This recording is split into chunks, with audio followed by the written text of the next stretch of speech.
Hello, thank you for watching Taxpayer Alert. I'm Al Segala, I'll be your moderator, and I'm president of the Calaveras County Taxpayer Association, and we always have interesting interviews, and this may be the one most interesting interview, and this is the first of two parts. Our guest is Phil Weaver with the Sheng Foundation, and this is going to be very interesting. Welcome. Thank you. Okay, how did you get started in this this enterprise? In the Sheng Foundation itself, or yeah. How did you get interested to begin with? So I got interested in Kung Fu. It was pure chance, I guess. I had ended up in Calaveras County, and I had actually had an accident. I had lost one eye, and through a couple of years going to the hospital and that, I really lost a lot of confidence in myself. And just through a random occurrence, I met a man who happened to be a grandmaster. I didn't know at the time that he was a grandmaster. He was just some old guy who told martial arts stories. And we hung around. I hung around him, helped him out, doing odd things, odd jobs, whatever, and listened to these stories. But I thought they were all just stories. And that went for about 2 years. And actually, when I met him, I had not lost my eye yet. After losing the eye, ended up in the hospital. He saw, I got out, and I was kind of maybe running with a bad crowd and didn't have any life direction at that time. Well, he took me aside and invited me down to this training camp. So I showed up there, and previously he was just this old guy that always wore holey, greasy jeans and an old shirt and a beat-up cowboy hat and was not impressive looking whatsoever. I show up at this training camp, and he's in this beautiful silk gi with this fancy belt, and there's probably over 500 people there, and everywhere he went, they just stopped and bowed and listened to every single word. So there's this major transformation. But that was the start of my martial arts career. How old were you then? I was just out of high school. So I was 18. I was 18 when I got here after the 2 years in the hospital, so I was 20 at that time.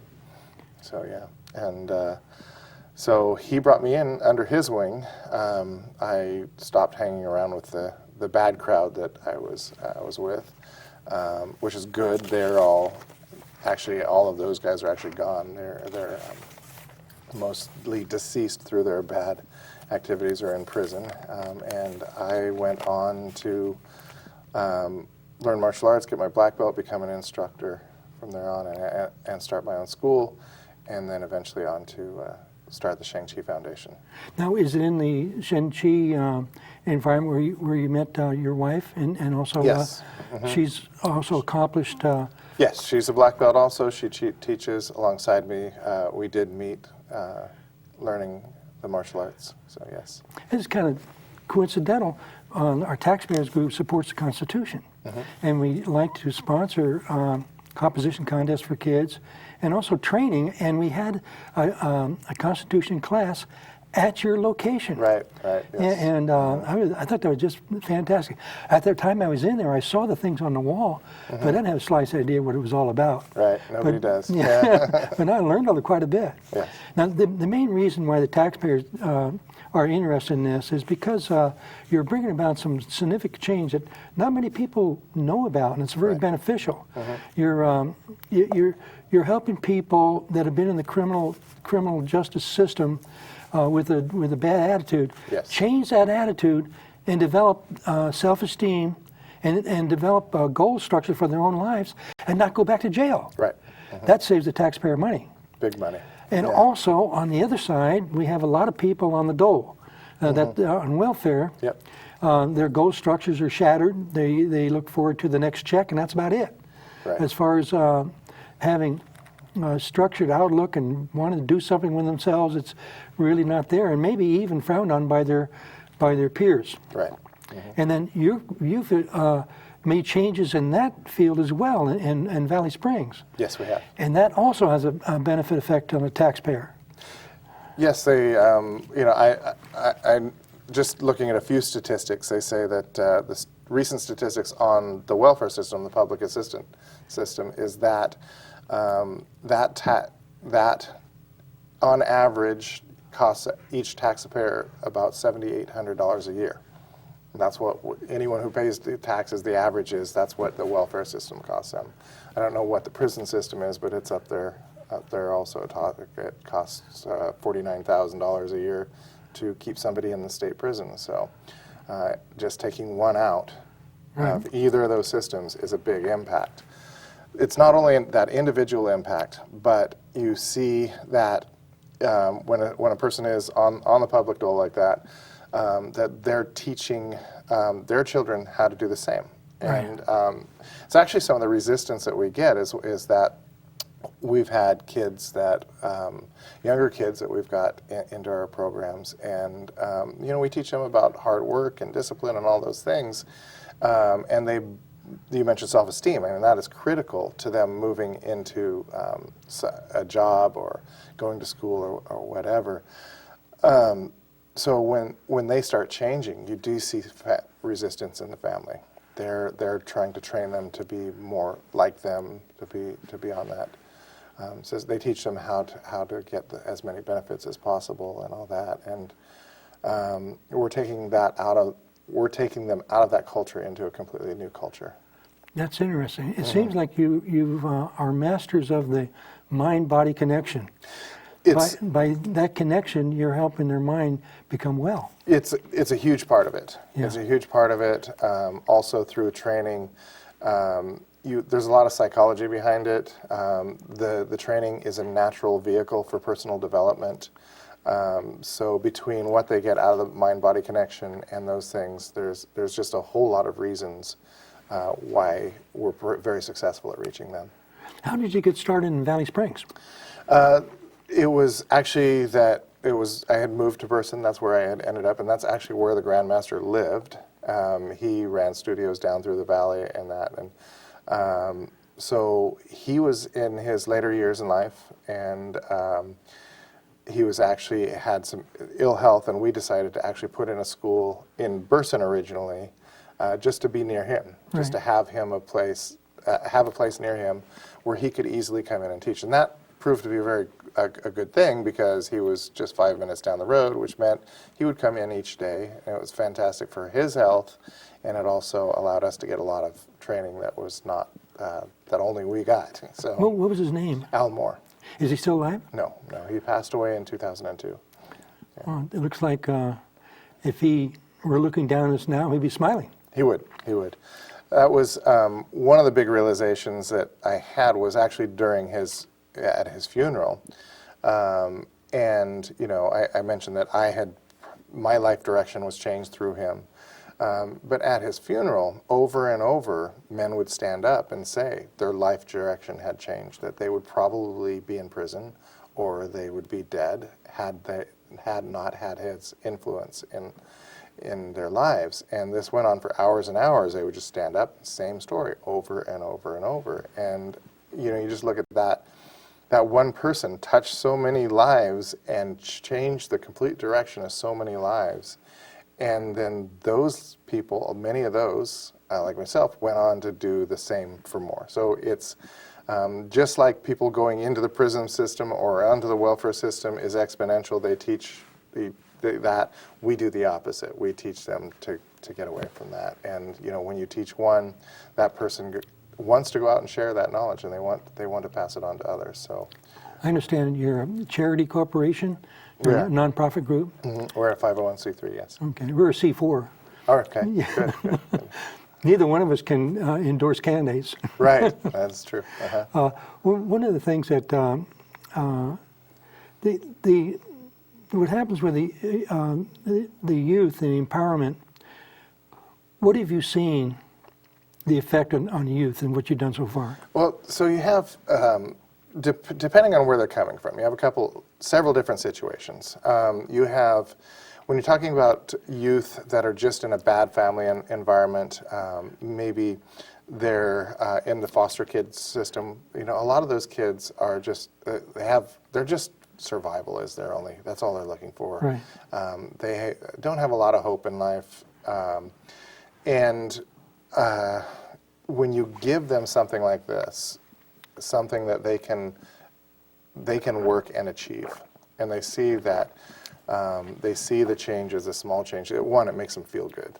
They just there's something about the motion of the art and all that in a person that comes in that's extremely depressed or whatever negative emotional state, they walk out feeling good.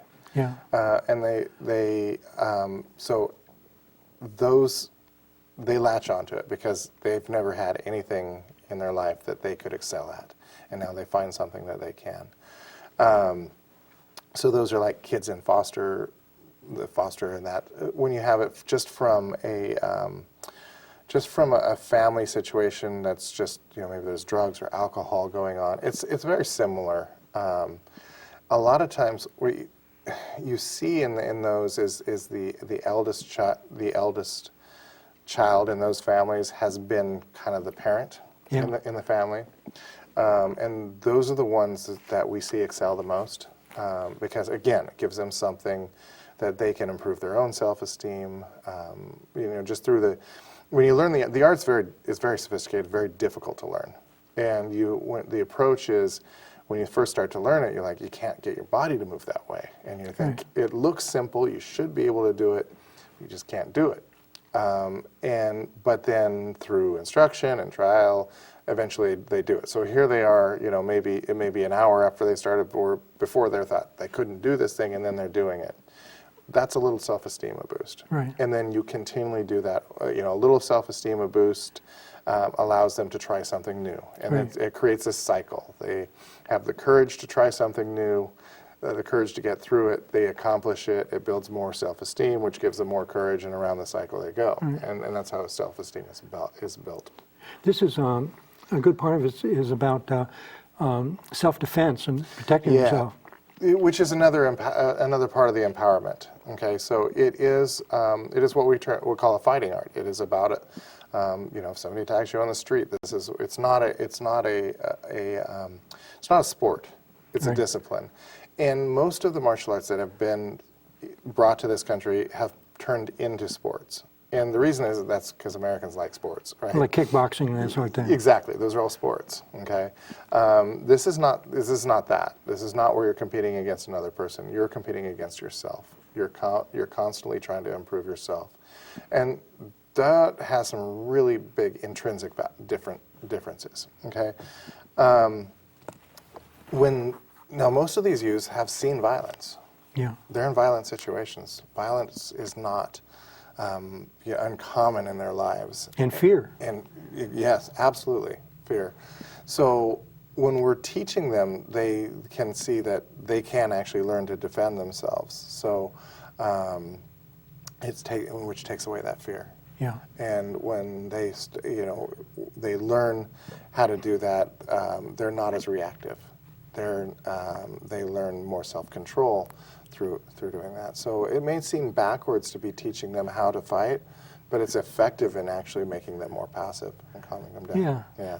They don't use this skill to attack other people. No. Because they have the skill. They don't have to. Absolutely. They don't have to be involved with violence. No.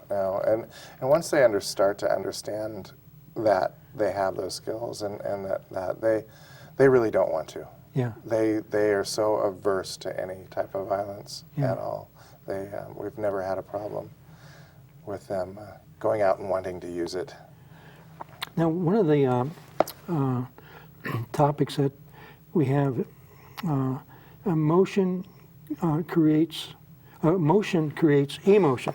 Yeah, this is one of the really things that it's really, there's some cutting edge science going on behind this. Okay, one of the scientists I reference is Amy Cuddy. She is a professor She's actually a professor at the Harvard MBA school, but she has her foundation in social psychology.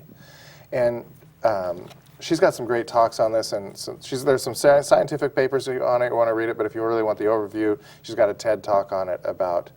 And Amy Cuddy she actually had a brain injury. She grew up very highly intelligent, had a brain injury, and overcame this brain injury. So it's a great story of that. But the gist of her talk is she talks about how body language changes our internal state.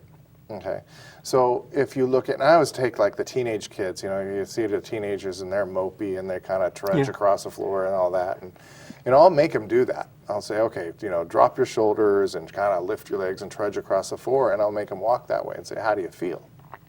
And then I'll make them pull their shoulders back and straight back and head up and walk with purpose across the floor, pushing from the ground across the floor, and how they feel. And they realize that they just changed their mental state just through the way they move their body. Right. So it doesn't need scientific research to do that experiment yourself in 2 minutes, Yeah. And so what Amy Cuddy went pretty deep into these different states, different body states, and different body positions create different emotions. Okay, so in our martial art, this is what we call a beast art. It's models after different animals. Okay, so some of the more powerful animals are the bear and the tiger, and there's the mongoose, which is kind of a little wiry little guy. And when you start moving, we actually mimic the way these animals move. We actually move in the way they do. We learn to do that. And when you start to do that, what the strange thing is that it's almost you take on the emotion that we would perceive those animals as having. Wow. The bear is very direct and very, very powerful, very straight line motion. And the bear, when we teach, what we teach has a very straight center line, right? The back is straight and all that. And the whole body is moving as one unit. So rather than our limbs moving independently disconnected from our body, the limbs are moving with the body, so that the body's motion is supporting the motion of the limbs. So it's a very united way of using the body. Okay, and the same with the tiger is somewhat similar, except it's a circular motion. And what we see is that when you start to get people moving in these ways, they start feeling powerful. They start feeling to have like almost the emotions of that you would expect those animals to have. So we see that a person can do like a form, which is like a kata, whatever you call it.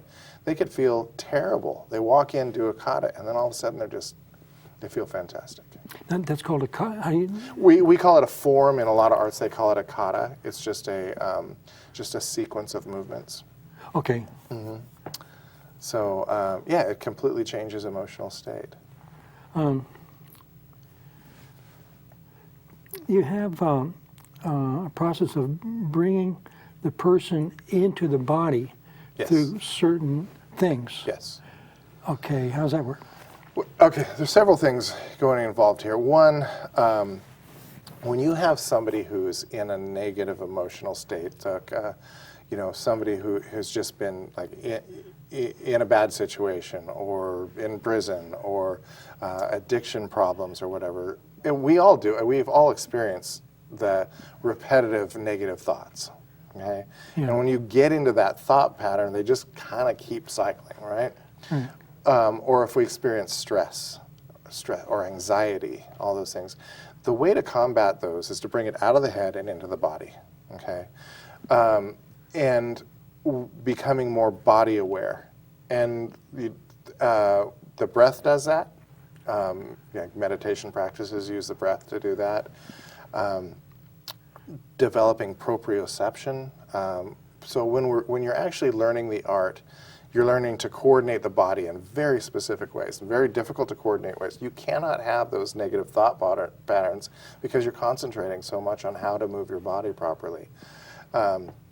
So those mechanisms, even if a person has been in that high anxiety state or a high stress state or whatever, fear state, whatever, they can't be in those states while they're training.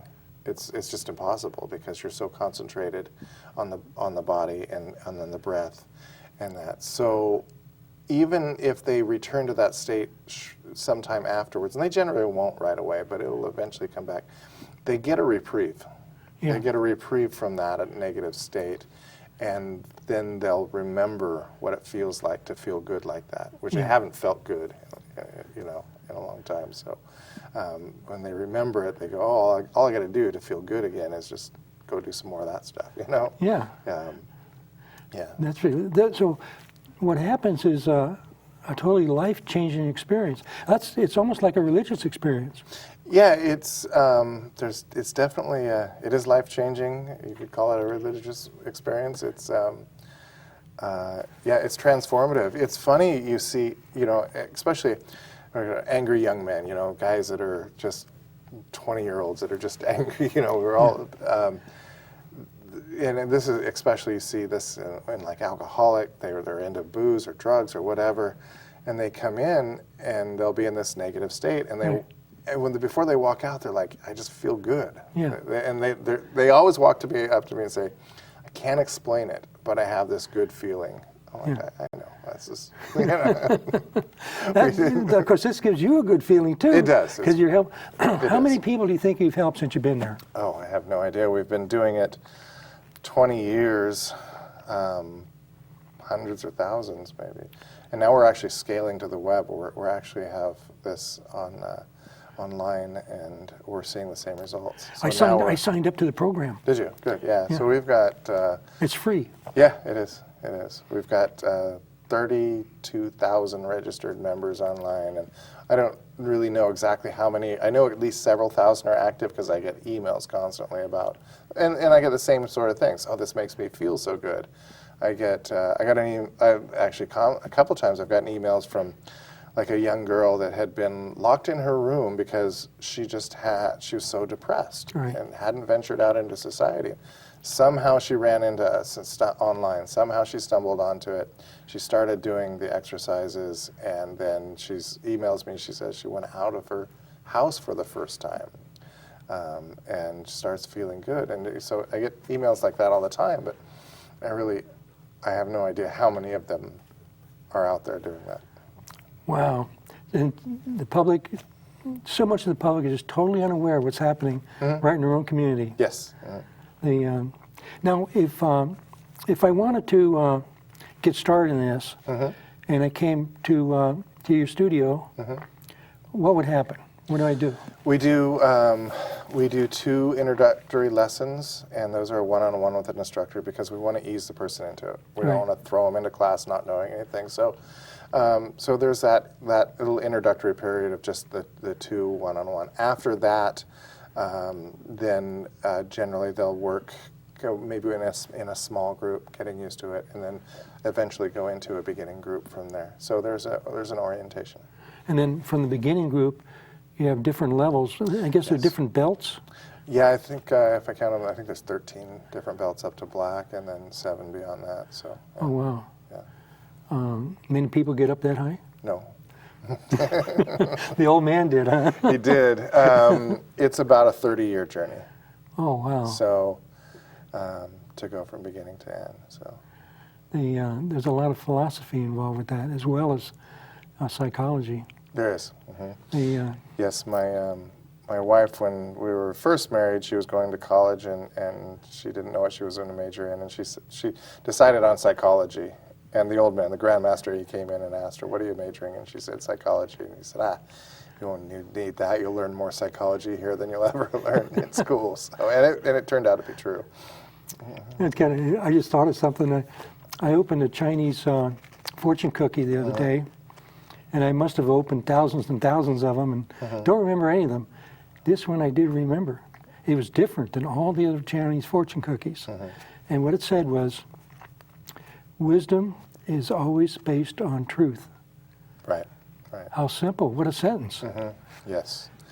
We say you don't learn truth, you discover it. Yeah. And that's how the process of learning this art is discovery. Yeah. Because it follows natural laws of physics, and you can't dispute the natural laws of physics, and so you know when it's right. And it's a constant discovery process, which is part of where the joy comes from, because it is an internal discovery process. It's like constantly solving little problems. And you know, when our mind solves a problem, there's a dopamine rush. We get joy out of that. Yeah, that's true. And so Especially if you're right. Yes, yes, exactly. And we seek those dopamine rushes. And a lot of bad behavior is seeking of dopamine rushes. Yeah. You know, but this is a good way of doing it. It's a very positive way of doing it. And that's part of the feel-good experience, is solving those little problems. But the solving the problems is in our own body, how to move our body a certain way. One of the things that it's hard for people to remember websites, but they can remember phone numbers. And so if they wanted to get more information and they didn't get a chance to write down the website, they can just give you a call. Sure, yeah. And that phone number is 772-1760, and of course that's area code 209. Correct. 772-1760. Okay, now what's the cost to get involved? If I went to the first beginning of, say you have a program for older people. Now I'm not saying I'm old. No. My mind's 55, but my body's 74. Okay. And maybe 75. And then, so if, I'd like to be in better health and have less aches and pains. And I think this could be accomplished through training. Right. And so what would be the cost involved that go through this different stuff? So we have different programs. We have a Qigong program, and that is an exercise program. So we're teaching the motion of the martial art in that, but not the application. And those are senior citizen prices, I think, are $5 a class. Now, if you get into the full Kung Fu program, which I would recommend, then those are $100 a month.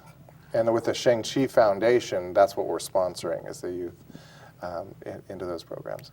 If my wife would join me, would it be like $200? No, there's a discount, a substantial discount on that, and I don't know off the top of my head what it is, but yeah. She's got diabetes, and I have a feeling this could help because she needs exercise. And you need the circulation in the feet. Yeah. So when you're, it's not just exercise, but learning balance is an important part of this. We have multiple senses of balance. You have your inner ear, of course. You have your eyes detecting the horizon. And the third one, which nobody thinks about, is what your feet are doing. And because most people wear hard-soled shoes all the time, you're not developing the senses in the feet, and you're not developing the muscles in the feet. If you look at the feet of a martial artist, you'll see that they look different than somebody who's a non-martial artist.